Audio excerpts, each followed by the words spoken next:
इन दिनों जो है दरोगा की खबर बड़ी तेजी से चल रहा है और बिहार के गोपालगंज से बरौली से हमारे साथ चंदन जी हैं। इनका भी दरोगा में रिजल्ट बना हुआ है। बहुत बहुत स्वागत है आपका। जी नमस्कार आपको भी। आपका रिजल्ट दरोगा में बना हुआ है। इससे पहले आप कांस्टेबल में थे और इसके बाद फिर दरोगा बनना है। यहाँ तक पहुँचना कितने कठिनाइयों का सामना करना पड़ा है? जी एज ए कांस्टेबल काम करके दारोगा बनना थोड़ा चैलेंज है अपने आप में, चूँकि ड्यूटी के दौरान तैयारी करना थोड़ा मुश्किल हो जाता है। जनरली जो लड़के कुछ नहीं कर रहे हैं, पहले से अनएम्प्लॉयड हैं और वो तैयारी कर रहे हैं, और हमारी तैयारी में, हम लोगों की तैयारी में जो हमारे जैसे लड़के हैं, थोड़ा चैलेंज आता है। लेकिन फिर भी अगर जज्बा है, आप सोच के रखे हैं करना है, तो हो सकता है। जी। आज जिस तरह से बिहार में बेरोजगारी है, लड़के पढ़ रहे हैं फिर भी बेरोजगारी बहुत ज़्यादा है। उस वक्त आप आज से 9 साल पहले कांस्टेबल के पद ग्रहण कर लिए थे, फिर भी आप दरोगा का तैयारी कर रहे थे। क्या उस पद से आप संतुष्ट नहीं थे? जी, संतुष्टि तो नहीं थी। हमारी माँ बोलती भी हैं कि एक विद्यार्थी को कभी अपनी पढ़ाई से संतुष्ट नहीं होना चाहिए, उसे कोशिश करना चाहिए अपने ज्ञान को ज़्यादा से ज़्यादा बढ़ाने का। तो उस सिद्धांत पे हम लोग काम किए, और कांस्टेबल बहाल होने से पहले चूँकि हमारी +2 की पढ़ाई ही हो पाई थी, तो फिर आगे जाके हमने अपना ग्रेजुएशन करके और फिर मास्टर भी किया, और फिर ये दारोगा का तैयारी। एक्चुअली दारोगा की तैयारी तो हम नहीं ही कर रहे थे, हम सोच रहे थोड़ा और अच्छा करने का, लेकिन बीच में दारोगा का भर्ती आया तो हमने इस पे भी काम किया और अंततः ये हुआ। यानी आपका मेन एम अभी दरोगा नहीं है, इससे आगे भी जाना है? जी, कुछ तो है मन में करना है, और देखिए आशीर्वाद आप लोग बनाए रखिए, वो भी न्यूज़ मिलेगी। जी। अच्छा, अभी जो है बड़ी चर्चा है आपके क्षेत्र में कि आप दरोगा बने हुए हैं, लेकिन आपसे बात होके पता चल रहा है कि दरोगा कॉमन है आपके लिए। जी, चूँकि देखिए एक वैसे लड़का जो अब डायरेक्ट दारोगा बन के जाएँगे, और हम लोग तो 9 साल पहले से ही विभाग में हैं, तो यूनिफ़ॉर्म से संबंध रहा है। उनको पहले यूनिफ़ॉर्म मिलेगा, और हम लोग तो चूँकि सिर्फ़ पद बढ़ गया है, प्रतिष्ठा थोड़ी बढ़ जाएगी, पावर बढ़ जाएगा, तो हमारे लिए थोड़ा कॉमन ही महसूस हो रहा है। लेकिन जो नए लड़के आएँगे उनके लिए थोड़ा-सा एक तरह से सरप्राइज़िंग रहता है, तो वैसे हमको थोड़ा कॉमन लग रहा है। जी। अच्छा, अब तैयारी करने में क्या कुछ मूल मंत्र है, थोड़ा-सा चाहेंगे नए जो लड़के हैं पढ़ रहे हैं उनके लिए? जी, मूल मंत्र यही है कि खूब दिल से मेहनत करना पड़ेगा, अपना 100% देना पड़ेगा, और हमेशा देना पड़ेगा। और आप सोच के रखे हैं जो भी बनना है, तो उसके लिए हमेशा काम करना पड़ेगा, क्योंकि आबादी बहुत ज़्यादा है। बिहार और यूपी में कॉम्पिटिशन बहुत ज़्यादा है, और यहाँ सरकारी जॉब को छोड़ के कोई वैसा अभी क्षेत्र हो नहीं पाया है जहाँ आप जाके बहुत सम्मान पा सकते हैं। तो अपने यहाँ तो सरकारी जॉब वालों का सम्मान है, और अगर आपको सरकारी जॉब में जगह बनानी है, तो आपको हमेशा अपना 100% देना पड़ेगा। उसमें अगर आप कहीं से भी नहीं कर पा रहे हैं, तो फिर दिक्कत होगी, क्योंकि आबादी बहुत ज़्यादा है, कॉम्पिटिटर बहुत ज़्यादा है। जी। अच्छा, बीएमपी का ड्यूटी करते हुए आपने तैयारी किया, मेंस का भी, फिजिकल का भी, इसमें चुनाव का ड्यूटी, हर चीज़ से मतलब कि आप ड्यूटी से लैस रहे, उसके बाद तैयारी किए। किस तरह का टफ रहा आपका यहाँ तक ही पहुँचना? जी, टफ रहा, कभी-कभी बहुत मुश्किल हो जाती थी, लेकिन अपने विभाग में 1-2 हमारे बहुत अच्छे दोस्त हैं, हमेशा सपोर्ट करते थे। चूँकि अगर हम जॉब में नहीं होते, तो हमें कहीं दौड़ने ही जाना है, फिजिकल की तैयारी ही करने जाना है, तो वहाँ एक लड़कों की टीम मिल जाती है। लेकिन जॉब में आने के बाद 1-2 लोग से ज़्यादा को आप कहीं लेके नहीं जा सकते हैं। वहाँ 1-2 लोग ही होंगे जो आपके हितैषी हैं और आपके बारे में ज़्यादा सोचेंगे। तो वैसे हमेशा थोड़ा टफ रहता था, लेकिन जहाँ भी जैसे भी मेंस के बाद फिजिकल की तैयारी करनी होती थी, तो ग्राउंड ढूँढ-ढूँढ के हम लोग किए और अंत में कर पाए।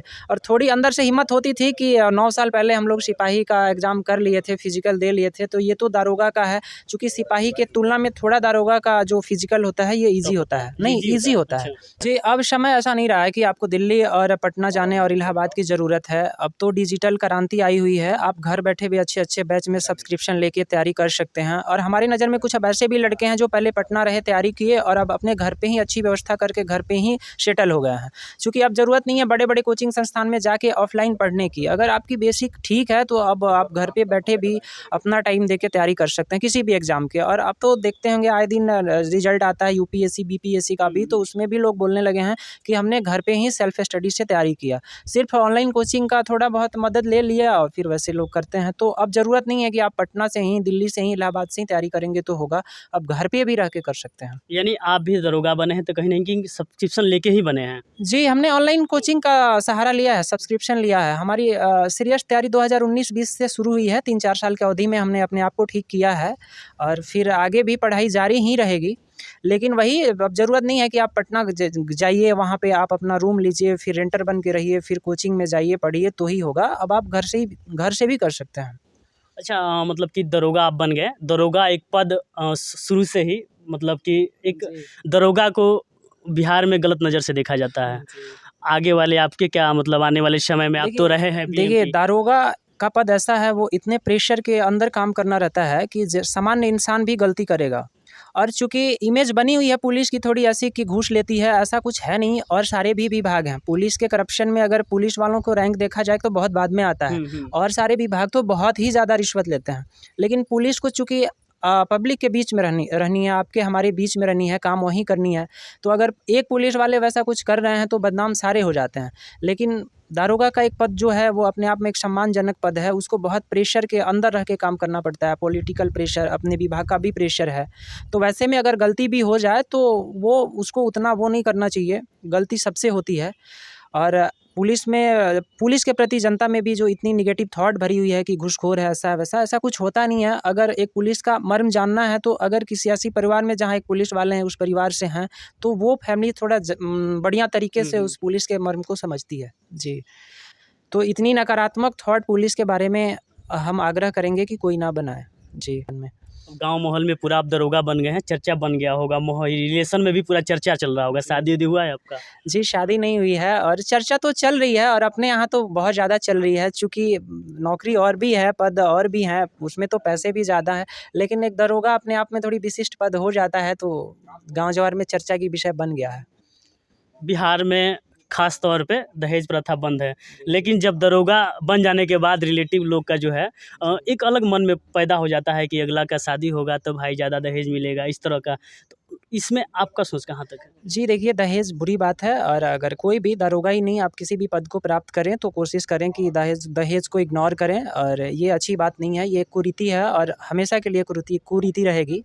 तो हम और या हमारे घर के परिवार भी यही चाहेंगे कि कुछ ऐसा नहीं हो कि जो भी हो आगे, अगर शादी विवाह हो तो वैसी वाली बात हो कि लड़की वाले परेशान हो। बाकी अब जनता के सेवक चुने गए हैं, किस तरह से आप अपने ड्यूटी को निभाएंगे? जी, हमको तो एक्सपीरियंस भी है, हमने काम भी किया है, अब थोड़ा और अच्छे तरीके से कोशिश करके काम करेंगे। बाकी जाते जाते देखिए, मेरे साथ चंदन जी हैं, बरौली के रहने वाले हैं, दरोगा बने हैं, पूरे क्षेत्र में इनके चर्चा है। बाकी इनके बारे में आप क्या सोचते हैं, अपनी प्रतिक्रिया कमेंट बॉक्स में ज़रूर दें। जी, धन्यवाद।